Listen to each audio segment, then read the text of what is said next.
রাজশাহীর গোদাগাড়ী উপজেলার বিভিন্ন খোলা মাঠে অপরিপক্ক টমেটো সাজিয়ে রেখে প্রকাশ্যে চলছে রাসায়নিক স্প্রে। উদ্দেশ্য অপরিপক্ক সবুজ টমেটো লাল টকটকে রং করে বেশি দামে বিক্রি করা। চাষিরা বলছেন হাইব্রিড জাতের টমেটো গাছে পাকে না, এভাবেই স্প্রে করে পাকানোর পর পাঠান দেশের বিভিন্ন প্রান্তে। চাষিদের দাবি, এসব কেমিক্যালে মানুষের জন্য ক্ষতিকর কিছু নেই, তাই প্রশাসনও তাদের বাধা দেয় না। একই সঙ্গে এবার টমেটোর দাম না পেয়ে মোটা অঙ্কের লোকসানের কথাও জানায় তারা। এটা যদি আপনার পাকাতে যায়, গাছ পাকাতে যায়, টমেটোটা নষ্ট হয়ে যাবে।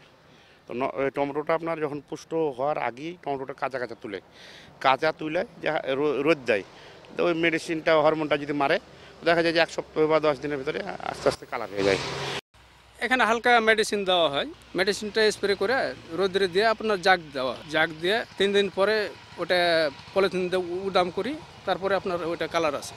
আর এখন বর্তমানে বাজারে খাচ্ছে না, এটা আমরা প্রাণ কোম্পানিতে দিই। বাইরের রাষ্ট্র থেকে মাল আসছে, এই জন্য আমাদের মনে করেন দাম পাচ্ছি না। কৃষিবিদ ও গবেষকরা বলছেন, খাবারে যে কোনো রাসায়নিক মারাত্মক স্বাস্থ্য ঝুঁকি তৈরি করে, আছে রোগ আক্রান্তের শঙ্কাও। নিরাপদ খাদ্য বিভাগ বলছে, পরীক্ষার পরে নেওয়া হবে প্রয়োজনীয় ব্যবস্থা।